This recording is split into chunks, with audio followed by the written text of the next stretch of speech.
आजको दिन स्पेशल थियो।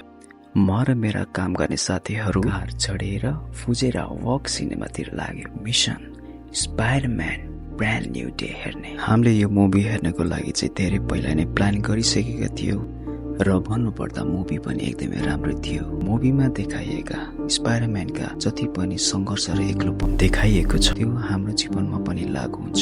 मुभी सकिसकेपछि बेटले पनि आफ्नो इन गेम सुरु गर्यो। त्यसैले हामी लन्च गर्नको लागि हामी नेपाली रेस्टुरेन्ट गएका थियौँ।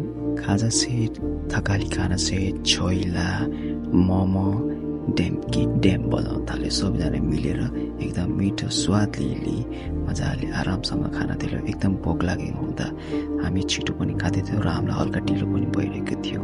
राम्रो खाना, धेरै हाँसो अनि साथीहरूसँग बिताएको समय, यिनै त विदेशको जीवनका साना खुसीहरू हुन्। तर खुसीका पल धेरै लामो हुँदैनन्। फेरि एकचोटि रुम फर्कियो, युनिफर्म लगायो अनि फेरि काममा।